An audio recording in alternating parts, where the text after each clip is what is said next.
Good morning, students. How are you? Hope you will be fine.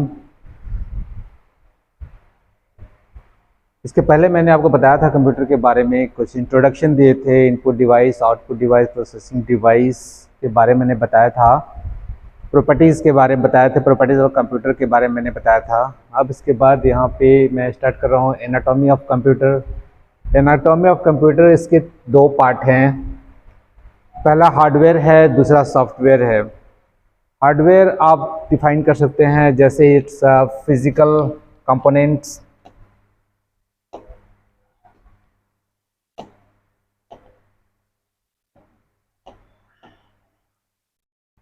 It is physical components and software is a set of commands, set of instruction भी आप बोल सकते हैं software के लिए।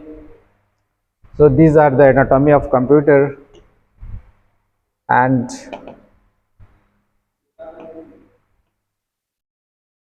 so working of computer input giving a human where मैंने आपको पहले ही बता चुका हूँ मैं कि what are the input devices, processing and output.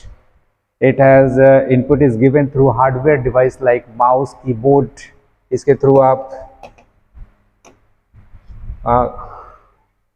हम काम कर सकते हैं। This is keyboard, this is mouse, and for processing device it's CPU.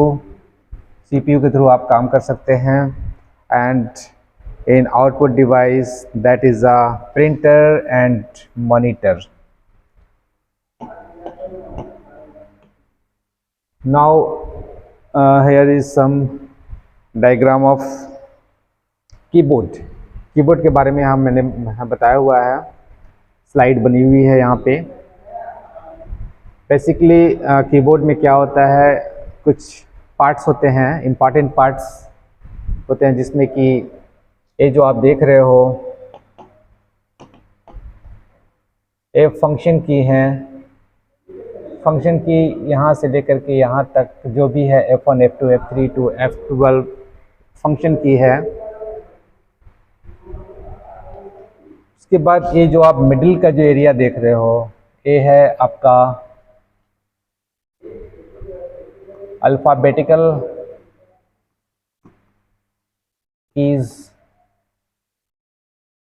जिसमें कि आप A to Z आप इसमें एंटर कर सकते हो। उसके बाद कुछ और भी स्पेशल कीज़ हैं, लाइक कंट्रोल कीज़ हैं। कंट्रोल कीज़ में यहाँ पे आपका ऑल्ट है, कंट्रोल है, ऑल्ट कंट्रोल, इन सब के अलग अलग फंक्शन होते हैं। ये अल्फ़ा न्यूमेरिक कीज़ है, जिसमें कि कुछ देखिए यहाँ से न्यूमेरिक कीज़ यहाँ भी है 1 0 to 9 के लिए, और न्यूमेरिक कीज़ यहाँ भी है जिसे आप सिर्फ if you want to enter numbers then you can use numeric key, some control keys हो गया। there is some navigation key। navigation मतलब है कि आप कहाँ पे मूव करना चाहते हो, left right up down move करने के लिए यहाँ पे है। ये आपका स्पेस बार है, स्पेस बार के थ्रू आप आगे बढ़ते हो, कुछ लिखने के बाद स्पेस देते हो, उसके लिए स्पेस बार है। यहाँ पे एक एस्केप की भी है। एस्केप की के थ्रू होता है कि जब भी आप कंप्यूटर पे कुछ काम कर रहे हो, उस प्रोग्राम से आपको बाहर निकलना है तो you can use escape key. So these are some parts of keyboard.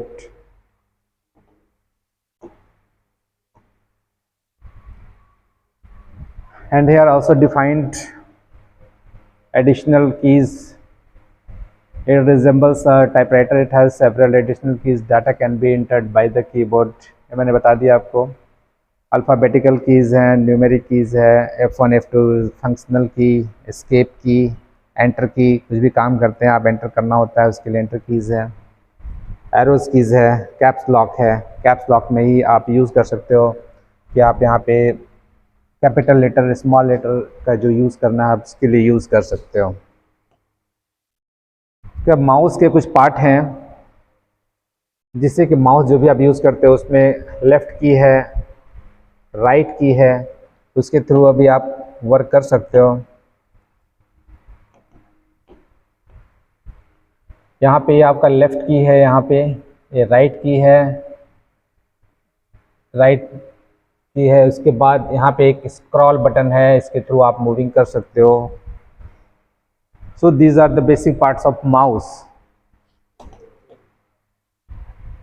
जिसमें कुछ टर्म्स हैं, कुछ मीनिंग्स हैं, जिसमें कि एक पॉइंट है, ये आप पॉइंटर का यूज़ कर सकते हो।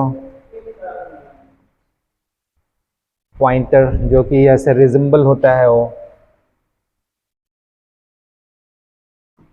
इसके थ्रू आप कहीं भी कंप्यूटर पे मूव कर सकते हो। कहाँ पे क्लिक करना है, डबल क्लिक करना है, ड्रैग करना है, ड्रैग एंड ड्रॉप करना है, उसके लिए यहाँ पे अलग से दिखा हुआ है। So meanings are to move the mouse on the screen, pointer marks the item of choice that you can use pointer, and for click to press once on a button to select item, click the mouse button twice in the rapid succession in order to double click का क्या meaning है, to move in the item across the screen by the selecting and holding the mouse button over the item, इसके लिए drag है, drag and drop, to drag an item over the screen, place the item at the certain place on the desktop and drop by closing the button, the mouse कहाँ पे आपको file को किस एक from one place to another place लेकर के जाना है आपको, उसके लिए आप यूज़ कर सकते हो।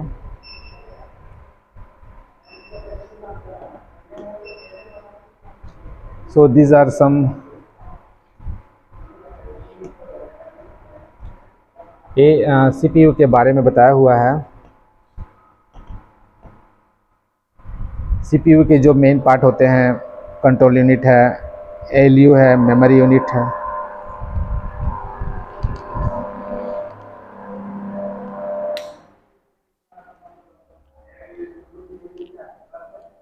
So these are the parts,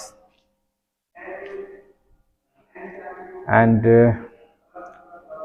if you can use you are seeing that here is control unit, this is also called CU, memory unit, this is MU. So these are three parts, CU, MU and ALU, three parts of CPU.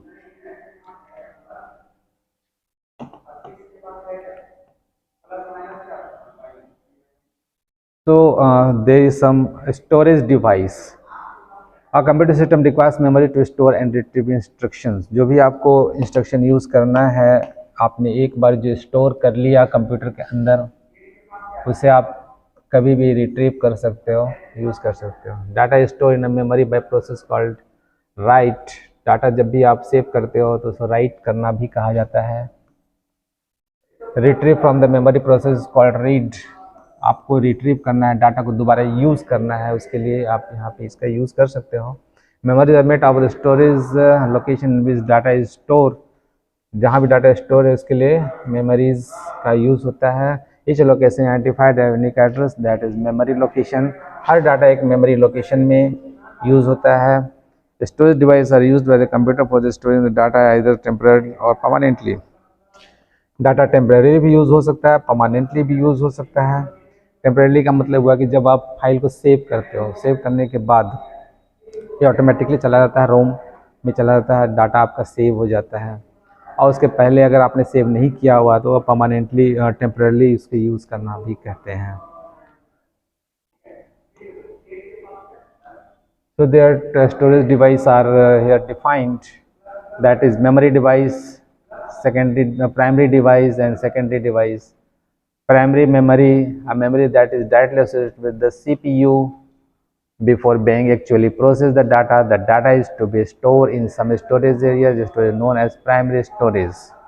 Data जहाँ भी use होता है computer में, computer के अंदर जहाँ भी use करते हो आप, उसे कहा जाता है प्राइमरी स्टोरेज कहा जाता है, इंटरनल स्टोरेज भी कहा जाता है, इसे मेन मेमोरी भी कहा जाता है। That is a part of primary memory. So primary memory, it has a distinct two part. It has two part. First is RAM, second is ROM. RAM stand for random access memory, where all data will be stored. जहाँ सारे data run होते हैं, कोई भी application आप start करते हो तो उसे अपना उसे खोलने के लिए, उसे यूज़ करने के लिए भी अपनी मेमोरी चाहिए होती है। तो वो रैम के थ्रू यूज़ होता है कंप्यूटर के अंदर। और रैम में एक और है खासियत है, जब भी आप कुछ काम कर रहे हो, सेव नहीं किया डाटा को, तो वो आपका रैम में सेव होता रहता है, लेकिन लाइट जाने के बाद वो दोबारा आ नहीं सकता है। मेमोरी में अगर स्टोर है तो मे बी अच्छा कंप्यूटर है तो आ सकता है, अदरवाइज़ वो नहीं आ सकता है। तो सेव करने के पहले का जो सिचुएशन है that is RAM, but after saving, जब आप डाटा को सेव कर लेते हो तो डाटा को सेव करने के बाद वो चला जाता है रोम के अंदर। तो this are the part of RAM.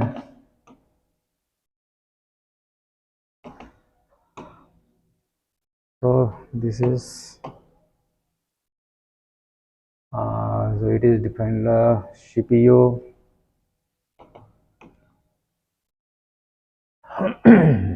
RAM is also defined ROM. ROM stand for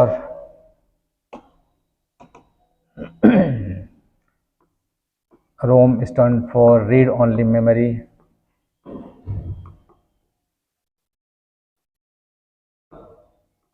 Read only memory, and this information from the memory can be read, but normally it is not possible to write fresh information.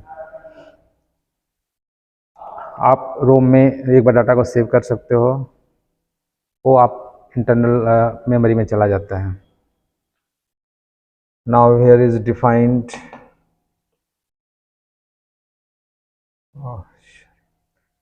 actually it is defined for secondary memory. Secondary memory के लिए यहाँ पे है जिसमें कि floppy disk है, hard disk है, compact disk है। फ्लॉपी डिस्क है generally use in storage and transfer data. पहले यूज़ होता था फ्लॉपी डिस्क, जिसमें कि 1.44 MB बाइट ऑफ डाटा ही यूज़ होता था। अब पेन ड्राइव का ज़्यादा यूज़ होता है, जिसमें कि हम डाटा को ज़्यादा से ज़्यादा स्टोर कर सकते हैं। कॉम्पैक्ट डिस्क CD आपने देखा होगा, CD के लिए आप CD राइटर होता है, जिसमें कि यहाँ पे 650 MB बताया गया है। अब CD का अब तो GB में भी आते हैं 1 GB, 10 GB, 100 GB, ये सब CD आप यूज़ कर सकते हो। हार्ड डिस्क ये तो परमानेंटली स्टोर्ड है, ये भी यूज़ है। यहाँ पे 80 GB, 100 GB, 1 TB तक भी आता है, उससे भी और भी फास्ट ज़्यादा से ज़्यादा स्टोर कर सकते हो डाटा को। तो these are the output device.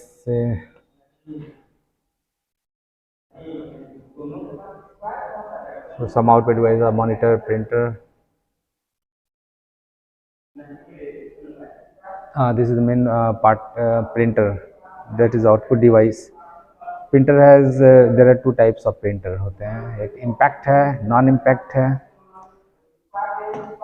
Impact dot matrix printer, line printer कहा जाता है, और नॉन मैट्रिक जो कि आजकल यूज़ होते हैं, लेजर प्रिंटर आपने देखा होगा, इंकजेट प्रिंटर देखा होगा, ये यूज़ होते हैं।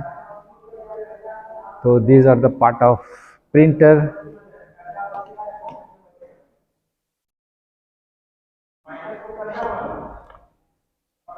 सो आज बस इतना ही तक मैं बताऊंगा। नेक्स्ट वीडियो में फिर मैं अलग अलग और भी नए चैप्टर, नए सब में फिर आपको लाऊंगा। अगर ये वीडियो आपको अच्छा लगता है then you can like, subscribe and share it. Then okay, thank you very much, have a good day.